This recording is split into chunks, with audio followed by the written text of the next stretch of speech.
Russia began a special military operation in Ukraine on February 24. The serious conflict shows no sign of ending, pushing relations between Russia and the West into a new spiral of confrontation.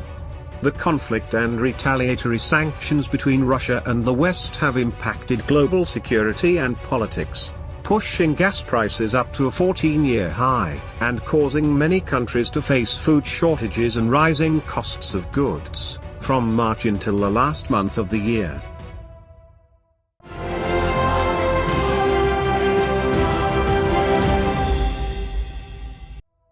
The U.S. Federal Reserve, Fed, on March 16 approved its first interest rate increase in more than 3 years. In 2022, Fed raised interest rates for 7 times, to a range of 4.25 to 4.5%. On July 21, the European Central Bank, ECB, also raised interest rates for the first time in 11 years, and then increased the rates thrice more in the year.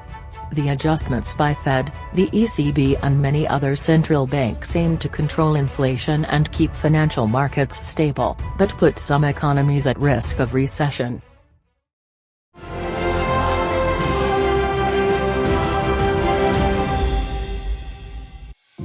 The World Health Organization, WHO, warned that the COVID-19 pandemic is not over, due to the Omicron subvariant of the coronavirus which continues to spread through many countries. On July 23, WHO declared the escalating global monkeypox outbreak a public health emergency of international concern. The epidemics continue to cause concern, and normal activities have yet to be fully restored globally.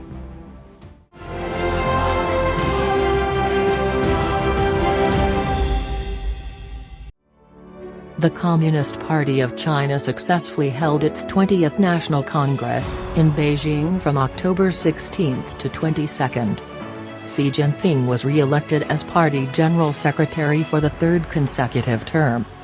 The Congress approved adjustments to the party statutes, and set out strategic tasks for the next 5 years and beyond, towards the successful implementation of the second centenary goal of building a comprehensively modern socialist country by 2049.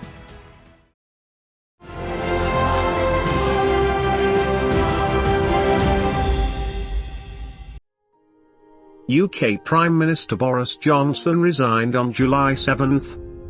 His replacement Liz Truss also quit her post just 45 days into the job, making her the shortest-serving Prime Minister in the country's history.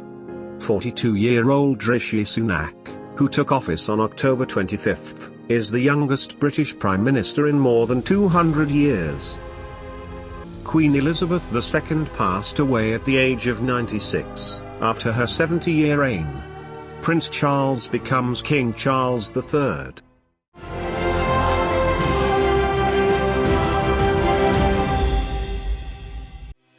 At the 27th UN Climate Change Conference in Egypt on November 20, countries reached a breakthrough agreement on a compensation fund for developing nations suffering impact of climate change.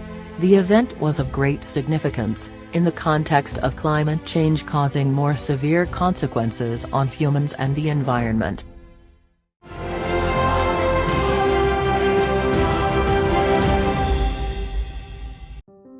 Baby girl Venus Mabansag, born in Manila, the Philippines on November 15, was considered the symbolic 8th billion person in the world.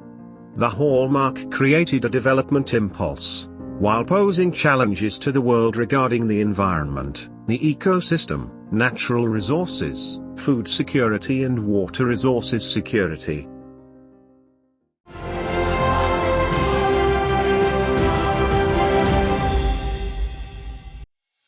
At least 158 people died in a stampede during Halloween festivities in Seoul's Daewon nightlife district, on October 29. Earlier, another at a soccer match in Kanjuruhan Stadium, Malang, Indonesia, on October 1, left more than 130 people dead, and hundreds injured. The two disasters within a month raised the alarm of safety at crowd gatherings, after the COVID-19 pandemic.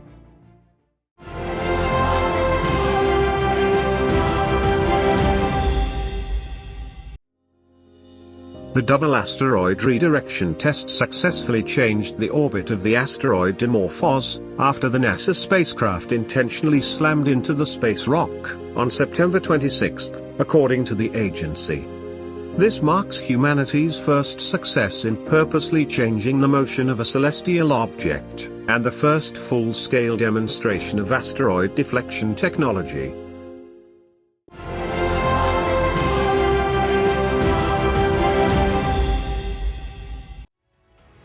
For the first time, a men's football FIFA World Cup was held at the end of the year, in an Arab country, with female referees, using semi-automated offside technology, the FIFA player app that made tracking data available to every participant in the game, and a football data ecosystem.